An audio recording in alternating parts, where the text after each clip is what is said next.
So, hello po ulit. Um, Ituturo ko naman po sa inyo for today is kung paano po natin ma-view yung mga reports. So, punta po tayo dito po sa POS po ulit natin. And then, punta ulit tayo dito sa may navigation menu.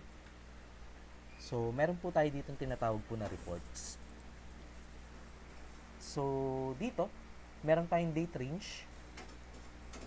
So, like I said before dun sa mga previous videos po natin is once na meron kayong makita na merong mga date range, so na-adjust po yung mga date niyan. So, dito po, pwede rin natin siyang i-filter kung halimbawa gusto niyo makita yung per today, per yesterday, per week, per month, per year, or yung kabuuan or all time. So, dito, makikita naman natin yung total sales natin. And then yung total profit kung halimbawa po is naglagay po tayo ng cost. And then yung cash po natin, which is yung physical na pera po natin, may kita rin natin kung magkano yung sales natin dyan. And then yung sa digital or yung sa online, which is yung mga online payment po, may kita rin natin kung magkano dyan. And then yung mga adjustments po natin, which is yung mga nire-refund po sa atin. And then, yung mga discounts din if ever na nag-a-apply po tayo. So, yun lang naman siya regarding sa overview po natin. And then, next po natin yung items. So, dito naman sa items po natin, may kita po natin dito yung pinaka-best sellers po natin. Yan. So, may mga rankings po siya. Or meron din tayong graph po dito. And then, may mga percentage naman siya. And then, may kita naman natin dyan kung ano yung mga best sellers po natin. So, upon transactions naman natin, so, ito naman yung mga resibo po natin. Ayan.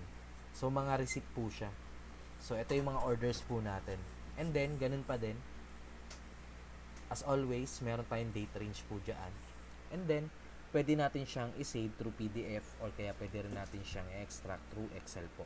And then, kung kailangan nyo naman ng copy, na physical copy siya, pwede naman natin siyang i-reprint if ever po. Ayan. So, may mga invoice numbers po siya. And then, may kita po natin dyan. So, upon void, ayan, sa mga voids po natin, may kita rin natin dito yung mga vino-void po natin, mga products. Ayan. So, may kita naman natin dyan kung ano yung information niya.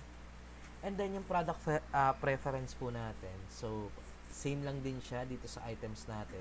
Kumbaga, nakalist yung mga pagdating sa analytics po natin, which is, may kita po natin yung total profit, kung magkano yung revenue natin. At the same time, yung pinaka-average niya, may kita po natin dito. Ayan. So, more on revenue siya or kung magkano yung pinaka-total na kikitain po natin. So, sa heat map po natin, which is may mga time po ito, so, may kita po natin dito kung anong araw yung pinaka-ano po natin, busy schedule po natin. So, kung anong araw yung mas madaming customers na bumibili, so, may kita po natin dito. At the same time, kung ano yung araw na mahina po yung beta po natin. Yan. So, kung mapansin nyo po, meron tayong mga day dito. And then, meron din tayong mga time. Ito yung time po natin. And then, nandito po yung date po natin. Ayan po siya. So, sa inventory valuation po natin, so, dito rin natin makikita yung pinaka-actual stock po natin regarding sa inventory. So, may kita po natin yung mga ingredients po dito.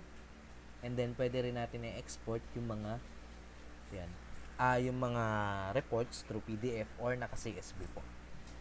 And then, last, meron tayong tinatawag po na stop reports.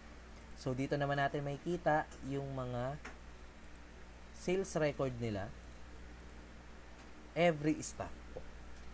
So, makikita po natin siya dito.